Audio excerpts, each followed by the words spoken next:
Hello दोस्तों, सहारा classes में आप सभी का स्वागत है। चलिए फिर से एक नया टॉपिक चालू करते हैं। टॉपिक है भारतीय स्वाधीनता आंदोलन के प्रमुख व्यक्ति। पहला है एलन अकटेवियन ह्यूम। 1829 से 1912 सोवियत सेवानिवृत्त अंग्रेज जो भारतीय सिविल सर्विसेज के सदस्य थे। उन्हें भारतीय जनता से बहुत सहानुभूति थी। उन्होंने ब्रिटेन में कांग्रेस के विचार रखे। 1885 में उन्होंने भारतीय राष्ट्रीय कांग्रेस की स्थापना की और उसके प्रथम जनरल सेक्रेटरी सचिव बने। बाल गंगाधर तिलक 1856 से 1920 एक आक्रामक स्वतंत्रता सेनानी थे। उनको भारत में अशांति के जनक के नाम से अधिक जाना जाता था। 1996 में दक्कन में अकाल के समय उनके राजनीतिक जीवन की शुरुआत हुई। वे अपने अनुयायियों के साथ अकाल से राहत संबंध राहत कानून फैमिल रिफिल कोड के बारे में बताते थे और लोगों को उत्साहित करते थे कि उन्हें अपने अधिकार मांगने में दृढ़ रहना चाहिए और डरना नहीं चाहिए। उनका नारा था, स्वराज मेरा जन्मसिद्ध अधिकार है और मैं इसे लेकर रहूँगा। अपनी कृति गीता रहस्य के माध्यम से वे लोगों को सिखाते थे कि उन्हें उत्पीड़न और अधर्म के विरोध में लड़ाई लड़नी चाहिए। उन्होंने 2 प्रसिद्ध दैनिक समाचार पत्र प्रारंभ किए, केसरी मराठी और मराठी में अंग्रेजी और मराठा अंग्रेजी, जिससे लोगों में राष्ट्रीय भावना का संचार हुआ। 3 नेता लाला लाजपत राय और बाल गंगाधर तिलक और बिपिन चंद्र पाल के स्वतंत्रता संग्राम के इतिहास में लाल बाल पाल के नाम से जाना जाता है। सुभाष चंद्र बोस 1897 उनको नेताजी के नाम से भी जाना जाता है। 1921 में उन्होंने इंडियन सिविल सर्विसेज से त्यागपत्र दिया और गांधी जी के नेतृत्व में असहयोग आंदोलन में कूद पड़े। 1939 में ही कांग्रेस छोड़ दी और फॉरवर्ड ब्लॉक पार्टी का गठन किया। द्वितीय विश्व युद्ध के समय उनको बंदी बना लिया गया, किंतु वे भारत से बचकर जापान चले गए। जापान में उन्होंने ब्रिटिश से लड़ने के लिए इंडियन नेशनल आर्मी (INA) का गठन किया। हालांकि युद्ध के बाद जापानी आत्मसमर्पण के बाद वे असफल रहे। नेताजी की इच्छा थी कि राष्ट्रीय झंडे को लाल किला में फहराया जाए, इसलिए उनकी याद में हर 15 अगस्त को लाल किले में राष्ट्रीय झंडा फहराया जाता है। उन्होंने राष्ट्र को जय हिंद का नारा दिया। ऐसा माना जाता है कि हवाई दुर्घटना में उनकी मृत्यु 1945 में हो गई।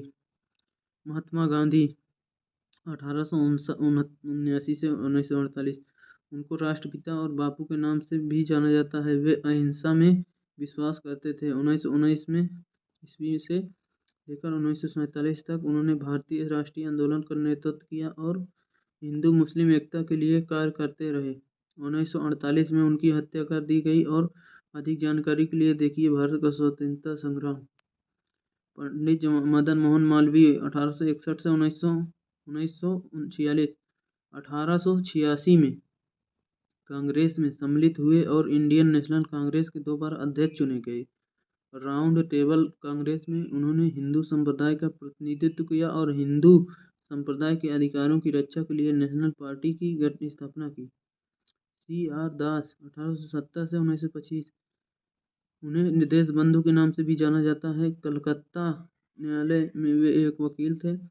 1920 में वे राजनीति में आए। 1922 में गया कांग्रेस अधिवेशन की अध्यक्षता की और मोतीलाल नेहरू और हकीम अजमल खान के साथ मिलकर स्वराज पार्टी का गठन किया। लाला लाजपत राय 1865 से 1928 वे एक समर्पित समाज सुधारक और शिक्षा शास्त्री थे। 1888 में वे इंडियन नेशनल कांग्रेस में सम्मिलित हुए। उन्होंने 1907 में कांग्रेस विभाजन में तिलक के साथ चरमपंथी नेताओं का साथ दिया। लाला लाजपत राय ने यंग इंडिया पत्र का आरंभ किया और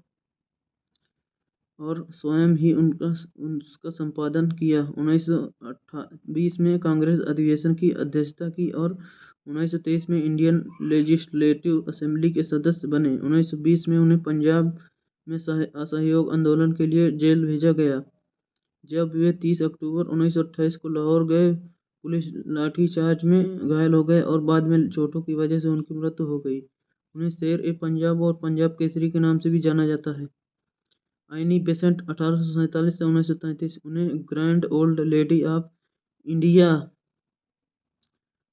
नेशनलिज्म के नाम से भी जाना जाता है। 1979 में वह थियोसॉफिकल सोसाइटी की सदस्य बनी और 1907 में अध्यक्ष। वह भारत में बस गई और लोगों के सामाजिक स्तर को ऊपर उठाने के लिए काम किया। एनी बेसेंट कांग्रेस में सम्मिलित हुई और 1916 में मद्रास में all India home rule league का शुभारंभ किया। 1920 में लखनऊ कांग्रेस अधिवेशन में उग्र और शांत स्वभाव के सदस्यों के बीच एकता के काम में उन्होंने प्रमुख भूमिका अदा की। अंत में उन्होंने कांग्रेस छोड़ दी, किंतु देश की सेवा बराबर करती रहीं। उन्होंने भगवद गीता का अंग्रेजी अनुवाद किया। गोपाल कृष्ण गोखले 1866 से 1915। गोखले ने गणित के अध्यापक पद से प्रारंभ किया और अपनी योग्यता की बदौलत प्रसिद्ध फर्गूसन कॉलेज पुणे के प्रिंसिपल बने। इंपीरियल लेजिस्लेटिव काउंसिल में जिसके वे 1902 में सदस्य थे, एक प्रभावशाली भूमिका अदा की। इन्होंने सर्वेंट्स ऑफ इंडिया सोसाइटी की स्थापना की और 1907 में इंडियन नेशनल कांग्रेस के अध्यक्ष बने। सुरेंद्र नाथ बनर्जी 1838 से 1925। 1869 उन्होंने इंडियन सिविल सर्विसेज में प्रवेश किया, किंतु एक मामूली सी अनियमितता के कारण उन्हें बर्खास्त कर दिया गया।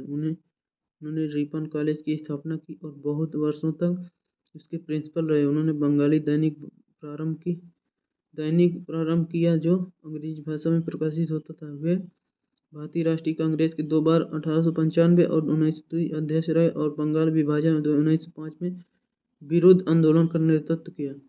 दादा भाई नौरोजी 1825 से 1917, उनको grand old man of India के नाम से भी जाना जाता था। वे कांग्रेस के प्रमुख नेता थे और इन्होंने इंग्लैंड के स्वराज के नाम से भी स्वराज के लिए काम किया, जो राजनीतिक कार्यों का केंद्र था।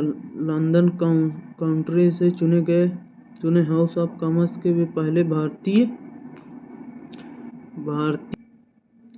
भारतीय सदस्य थे। उन्होंने एक यादगार पुस्तक लिखी, 40 and British rules in India. Bipin Chandra Pal 1858 से 1932 स्वाधीनता संग्राम के एक गर्मपंथी नेता थे और विदेशी वस्तुओं के परित्याग के कट्टर पक्षपाती थे। वे स्वदेशी आंदोलन और राष्ट्रीय शिक्षा के भी पक्षपाती थे। वह प्रभुत्व संपन्न राज्य पर विश्वास नहीं करते थे, अपितु वे संपूर्ण स्वतंत्र चाहते थे।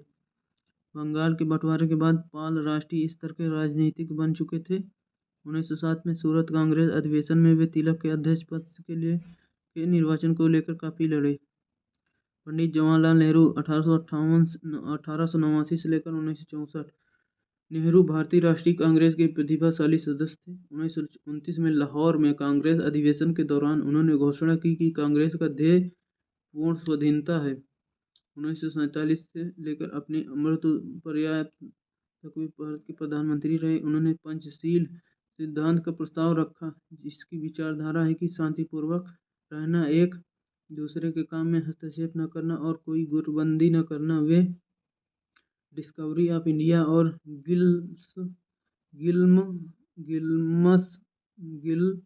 गिल्मप्सेस ऑफ वर्ल्ड हिस्ट्री आदि पुस्तक के लेखक हैं। डॉक्टर राजेंद्र प्रसाद 1884 से 1963। डॉक्टर राजेंद्र प्रसाद 1911 में कांग्रेस में सम्मिलित हुए थे। वे एक नए अंग्रेजी साप्ताहिक देश का संपादन करते थे। कहा जाता है कि उन्होंने भारतीय राजनीति का आधार ही बदल दिया।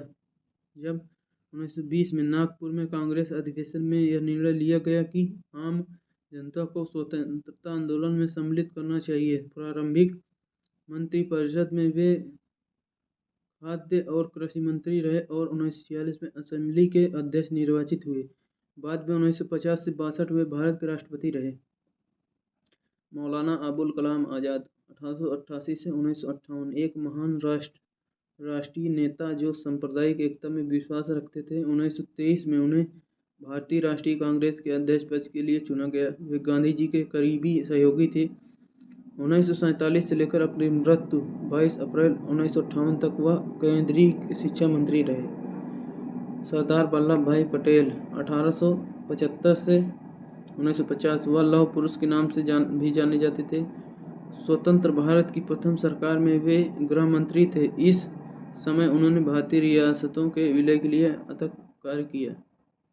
मोतीलाल नेहरू 1861 से 1931 गांधी जी के समय के राष्ट्रीय नेता थे और इलाहाबाद हाई कोर्ट के विख्यात वकील थे। मोतीलाल नेहरू 1917 में होम रूल लीग में शामिल हुए और 1930 में नेशनल कांग्रेस के अध्यक्ष चुने गए। उन्होंने स्वराज पार्टी की स्थापना की और अपने महल जैसे घर आनंद भवन, जिसको बाद में स्वराज भवन कहा गया, को कांग्रेस को दान कर दिया था। दोस्तों आज के लिए इतना ही। धन्यवाद। चैनल पर जो भी नए हैं चैनल को सब्सक्राइब करें, लाइक करें और अपने दोस्तों के साथ शेयर करना ना भूलें। आज के लिए इतना ही। धन्यवाद दोस्तों। फिर मिलते हैं एक नए क्लास में एक नए टॉपिक के साथ। धन्यवाद दोस्तों।